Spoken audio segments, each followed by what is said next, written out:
Welcome once again. स्वागत है आपका एक और नई वीडियो होने वाली है इंग्लैंड के होम टूर के रिगार्डिंग। आज मैं आपको दिखाने जा रही हूँ 2 बेडरूम हाउस यूके का कैसा होता है, क्या डिफरेंस होते हैं, कितना प्राइस रहता है, अगर आपने खुद लेना है वो कितने का पड़ेगा, अगर आप रेंट पे लेना चाहते हैं उसके लिए भी, और बिल्स वगैरह हर चीज़ मैं इस वीडियो में कवर करने वाली हूँ।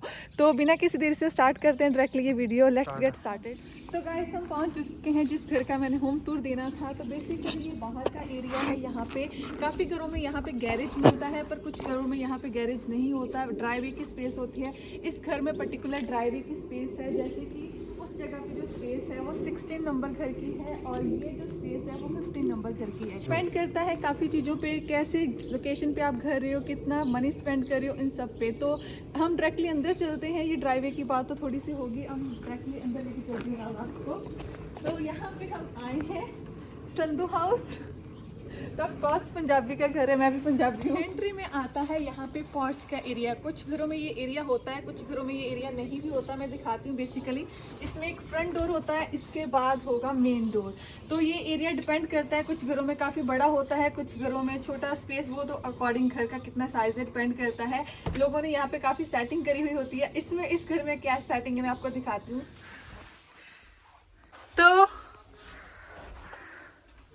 तो ये था वो मेन डोर जिससे हम अंदर आए हैं। उसके बाद एक कॉर्नर पे यहाँ पे है शू रैक। सुंदर सी यहाँ पे डेकोरेशन करी हुई है, होम एंड कैंडल्स वगैरह लोग यहाँ पे यूज करते हैं। एंड ये इसके बाद आती है टर्न मेन डोर की, जो घर के अंदर जाएगा। तो ये हुआ ओपन। तो मेन डोर ओपन होते साथ ही कॉर्नर में है सिटिंग एरिया, सुंदर से सोफे, काफ़ी अच्छा कलर है एंड बहुत सिंपल सी डेकोरेशन है। एक गोल्डन टेम्पल की फोटोग्राफ लगाई हुई है और इसी के साथ ऑपोजिट वॉल पे है मिनिमम सी डेकोरेशन के साथ बड़ी screen and dark colour. And इसके साइड में ये जो वाइट है ये है हीटिंग रेडिएटर। ये भी तो ये गैस के रेडिएटर है, लोग इसे भी अब ऐसे लगाते हैं। अगर मैं इधर बात करूं तो यहाँ पे साथ में ही पूरी सेटिंग है वाईफाई वगैरह की, जो सारी सेटिंग करी हुई है। तो आगे बढ़ते ही इस साइड है किचन का एरिया एंड इस साइड है स्टेयर्स। तो ये इनका बच्चा है, कुछ टॉयज इन्होंने रखे हुए हैं। इसके मैं डायरेक्टली किचन की तरफ बढ़ती हूँ, पर उससे पहले मैं एक चीज़ और दिखाती हूँ।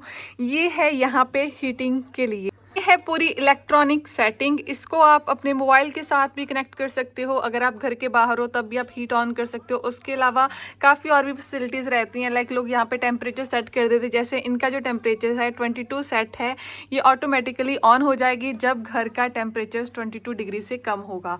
तो अब मैं बढ़ती हूँ डायरेक्टली किचन की तरफ। तो ये है किचन का एरिया। तो काफ़ी बड़ी स्पेस है इनके यहाँ किचन की। कुछ लोगों की किचन की स्पेस कम होती है, पर इस घर में स्पेस अच्छी है। तो नॉर्मल जो यहाँ पे किचन अप्लाइंसेस होते हैं वो तो आपको हर घर में मिल ही जाते हैं, माइक्रोवेव वगैरह। उसके अलावा ओवन वगैरह, गैस हर जगह में होती है। इसके अलावा इस घर में है डिश वॉशर, जो कि ऑप्शनल रहता है। अगर आप रेंट के घर में होते हो तो काफ़ी टाइम आपको नहीं मिलता, पर जो लोग खुद का घर लेते हैं वो तो यहाँ पे लगवा ही लेते हैं डिश वॉशर। एंड सबसे बड़ी बात, यूके में जो वॉशिंग मशीन है वो ऑलवेज आपको किचन में मिलेगी। तो ऑफकोर्स वॉशिंग मशीन भी यहाँ पे है। तो किचन के साथ ही मोस्टली यहाँ पे होता है गार्डन। बहुत सारे लोगों का जो गार्डन किचन के अंदर ही उसका डोर होता है। तो मैं आपको थोड़ा सा गार्डन दिखा देती हूँ, क्योंकि बाहर ठंड है। शूज़ मैंने उतार दिए हैं, क्योंकि यहाँ पे अगर घरों में रग लगी होना तो शूज़ का इशू होता ही है कि शूज़ आपको उतारने पड़ते हैं।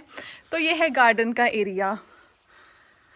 तो गार्डन आप पे डिपेंड करता है, कुछ लोग इसकी मतलब सेटिंग करते हैं अलग अलग। तो ये अभी इन्होंने घर थोड़ी देर पहले लिया, तो गार्डन की सेटिंग अभी नहीं करवाई। तो ये बेसिकली गार्डन है, पर आई थिंक जो इसके साथ वाला घर है उसमें जो गार्डन है उन्होंने प्रॉपर सेट करा हुआ है। तो एनीवे हम अंदर चलते हैं वापस और आपको दिखाती हूँ बाकी। के बाद डायरेक्टली आपको लेके चलती हूँ मैं स्टेयर्स पे। यहाँ पे यूके में जो बेडरूम होते हैं वो ऑलवेज नहीं, मतलब मोस्टली अगर आप घर ले रहे हो तो वो आपको अपस्टेयर ही मिलेंगे। तो वहीं पे मैं आपको लेके जा रही हूँ।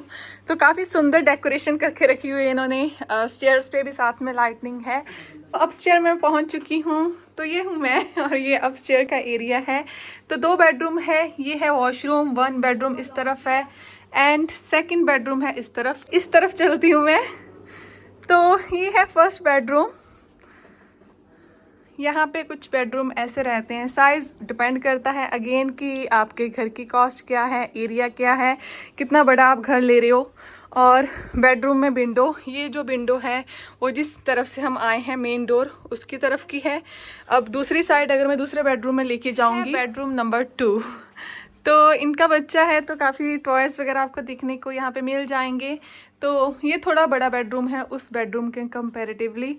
तो इसकी जो विंडो है वो ओपन होती है जो गार्डन की तरफ है उस साइड का एरिया। और एक चीज़ जो मैंने आपको पहले नहीं बताई थी वो मैं अब बता देती हूँ। यहाँ पे जो इनका गार्डन है उसमें भी, उसके बाहर भी इनके पास पार्किंग स्पेस अवेलेबल है। कुछ जो ऐसे घर होते हैं लाइक जिनमें पार्किंग नहीं होती, लाइक गैराज नहीं होता, उनमें पर्टिकुलर पार्किंग आपको अलॉट होती है। तो जैसे ही ये गार्डन इनका ख़त्म होगा इसके पीछे इनके पास एक गाड़ी के लिए और पार्किंग है। तो बेसिकली 2 कार्स हैं जो वो अपने घर के बाहर वो खड़ी कर सकते हैं, जो कि उनकी स्पेस है। अगर किसी और ने खड़ी करी है तो ऑफकोर्स वो बोल भी सकते हैं कि उनकी स्पेस है। तो ये हुआ सेकंड बेडरूम का टूर। अब हम वापस जाते हैं अगेन इस एरिया में एंड आपको दिखाती हूँ यहाँ का वॉशरूम। तो ये है वॉशरूम, दोनों रूम्स के मिडल में इनका है वॉशरूम। इसकी स्पेस भी ऑलवेज डिपेंड करती है कि आप कैसा घर ले रहे हो, लेकिन इनके पास अच्छी मोस्टली आपको टब मिल जाता है। जहाँ कुछ वॉशरूम अगर स्पेस बहुत ही कम है उस केस में सिर्फ शावर मिलता है, शावर और टब दोनों ही है इनके पास। तो ये नॉर्मल, और हीटिंग यहाँ पे हर जगह अवेलेबल होती है, तो ऑफकोर्स वॉशरूम में भी हीटिंग है।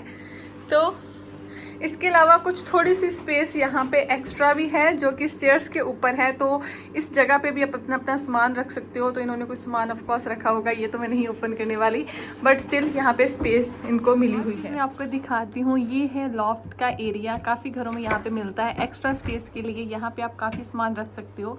तो यहाँ पे इन बिल्ड जो स्टेयर्स हैं वो होती हैं, ये नीचे आ रही हैं, आप ऊपर जाके इस पे काफ़ी सामान रख सकते हो। कहती हूँ कि ये ऐसे कुछ यहाँ पे स्पेस है, काफ़ी आगे जाके आप काफ़ी सामान यहाँ पे रख सकते हो, लाइक अपने बैग्स वगैरह जो भी आपके पास एक्स्ट्रा रहते हैं। बैग नीचे एंड आपको वहाँ पे करते हैं हम बातें कि क्या कैसे कितनी कॉस्ट है इस घर की। बात करवाती हूँ उनकी जिनका ये घर है, उनसे हम पूछते हैं कि क्या कॉस्ट है इसकी और क्या इसके मॉर्गेज रहती है, क्योंकि लोग यहाँ पे घर ज्यादातर मॉर्गेज पे लेते हैं जो बाय करते हैं, क्योंकि ये उनका खुद का घर है। तो उनसे पूछते हैं तो कितनी कॉस्ट पड़ी आपको इस घर की, लाइक फर्स्ट टाइम आप बायर हो यहाँ पे, ये घर आपका फर्स्ट घर है, तो आपको कितने का मिला ये घर? ये घर मिला हमें 265 का। 265। और एग्जैक्टली ऐसे ही की कुछ चेंजेस करा, क्योंकि नॉर्मली यहाँ पे घर सिमिलर ऐसे मिलते नहीं है जैसे लोग बनाते हैं, उसके बाद जब आप बाय कर लेते हो लोग खुद इसका इंटीरियर वगैरह चेंज करते, तो आपने ऐसा कुछ चेंज करा? हमने ऑलमोस्ट सब कुछ चेंज किया है। फ्लोर वुडन सीगी, ਅਸੀਂ कारपेट ਪਵਾਈ ਆ, ਫਿਰ ਲਾਈਕ ਕੋ ਕਿਚਨ ਨੂੰ ਡੋਰ ਹੈ ਨਹੀਂ ਸੀ, ਅਸੀਂ ਡੋਰ ਲਵਾਈ ਆ, ਬੋਇਲਰ ਨਵਾਂ ਲਗਵਾਇਆ ਆ, ਤੇ ਸਾਰਾ पेंट वगैरह आप ਕੀਤਾ ਆ, सारी डेकोरेशन हमने खुद की है। काफी ऐसे घर होते हैं जो आपको मिल जाते हैं लो कॉस्ट में भी, पर उसके में होता क्या है कि घर प्रॉपर आपको लाइक एग्जैक्टली सेम नहीं मिलते जैसे ऐसे नजर आ रहे हैं। सम टाइम जो घरों की कंडीशन होती है वो बहुत ही बुरी होती है, पर इस केस में अगर आप घर लोगे ना तो वो आपको सस्ता पड़ेगा, लोग उस पर खुद स्पेंडिंग करते हैं। तो आपकी जो टोटल मॉर्गेज थी प्रॉपर, उसके बाद आप मतलब कितनी देर की है ये मॉर्गेज? 25 ईयर की है। और कितना पे करते हो मंथली आप? 1200। तो 1200 ये पे करते हैं। और अगर हम ऐसा कोई घर लेंगे जो कि ऐसे 2 बेडरूम होगा तो उसका आई थिंक रेंट भी इतना ही रहेगा। तो डाउन पेमेंट कितने % करी थी? हमने 10% 10%। और हम फर्स्ट टाइम बायर थे ना, फर्स्ट टाइम 5 भी कर सकते थे लेकिन हमने 10 करी। तो डाउन पेमेंट वो पेमेंट होती है जो आपको स्टार्टिंग में घर लेने के टाइम पे देनी पड़ती है, तो इन्होंने 10% करी है। जो लोग वीजास भी होते हैं सम टाइम उनको ज्यादा भी पे करना पड़ता है, पर क्योंकि इनके पास जहाँ का पासपोर्ट है तो इनके पास चॉइस थी कि आपने 5 देना है कि 10, तो इन्होंने 10 चॉइस करा। बाद में पूछूंगी कॉस्ट, मतलब 1200 तो आपका घर का डायरेक्टली जा रहा है मॉर्गेज में, उसके अलावा बिल्स कितने पे करते हो आप मंथली? लाइक गैस इलेक्ट्रिसिटी हमारा बिल है 150, फिर काउंसिल टैक्स आ जाता है 140 काउंसिल टैक्स है, और पानी का बिल 53 पाउंड हमारे घर का है। जो डिपेंड होता है कि घर पे, और हम सिर्फ 3 लोग हैं तो इसलिए हमारा 53 पाउंड है पानी का। मतलब ऑलमोस्ट 350 कुल मिला के या 350-400 हो जाता है। 350-400 के बीच में वेरी करता है, क्योंकि जितना आप यूज करोगे इलेक्ट्रिसिटी एंड गैस उस पे वेरी करता है कि आपको कितना बिल पे करना पड़ेगा। तो नॉर्मली रेंट पे घरों का भी जो बिल रहता है वो अराउंड इसी फिगर में रहता है, 350-400 के करीब आपका जो बिल है वो नॉर्मली आ जाते हैं मंथली, आफ्टर रेंट या फिर आफ्टर मॉर्गेज, जिस पे भी आप हो। तो अब मैं बात करती हूँ कि आपको क्या डिफिकल्टीज आई जब आपने ये हाउस लिया था। सबसे बड़ी प्रॉब्लम है घर को चूज करना। घर बहुत देखने पड़ते हैं, फिर उसके बाद आप एक चूज करते हो। हाँ, क्योंकि आप और, इतनी बड़ी स्पेंडिंग कर रही होती हो तो हाँ। आपको चाहिए। आप बहुत कुछ देखते हो, लाइक एरिया, सारा कुछ, सब कुछ देखना पड़ता है। और बच्चे का स्कूल देखना पड़ता है, घर के लिए ड्राइवे वगैरह, गार्डन वगैरह, सब कुछ अगर आप ढूंढते हो तो फिर टाइम लगता है। हमें नियरली 1 ईयर लग गया था घर इस घर को फाइंड जी। करने के लिए। तो मेजर डिफिकल्टी तो यही है कि आपको आपकी चॉइस की लोकेशन का घर मिल जाए, और उस पे भी ज्यादा ये होता है क्योंकि आप यहाँ पे एजेंसीज के थ्रू फाइंड करते हो, तो सम टाइम आपको घर पसंद आते हैं पर कोई और बाय कर लेता है, तो ऐसे भी काफी प्रॉब्लम फेस करनी पड़ती है। आज की वीडियो अबाउट होम टूर, जिसपे मैंने आपको बताया कि क्या कॉस्ट रहती है यहाँ पे घरों की। अगर आप भी कोई ऐसा घर देखने में इंटरेस्टेड है तो आपको आपके नियर बाय मॉर्गेज एडवाइजर हैं या एजेंसीज हैं, उनसे मिलना चाहिए अगर आप घर बाय करने में इंटरेस्टेड हैं। अगर आप रेंट में भी लेना चाहते हो तो ऐसे घर रेंट पे भी अवेलेबल होते हैं, कॉस्ट ऑलमोस्ट सेम रहती है। बाकी चीजें एरिया टू एरिया वेरी करती हैं, कुछ एरिया में यही घर आपको कॉस्टली मिलेंगे, कुछ एरियाज में यही घर आपको सस्ते भी मिल जाएंगे। तो होपफुली आपने आज की वीडियो एंजॉय करी होगी, और अगर आप मेरी और वीडियोस देखने में इंटरेस्टेड हैं तो ये चैनल आप सब्सक्राइब कर सकते हो। इसके अलावा आप मुझे फॉलो कर सकते हो ऑन इंस्टाग्राम, फेसबुक का ग्रुप भी ज्वाइन कर सकते हो, पेज भी लाइक कर सकते हो। इन सारी चीजों का जो लिंक है नीचे डिस्क्रिप्शन में आपको मिल जाएगा। तो मिलते हैं नेक्स्ट वीडियो में। Till then keep subscribing, keep supporting, bye bye.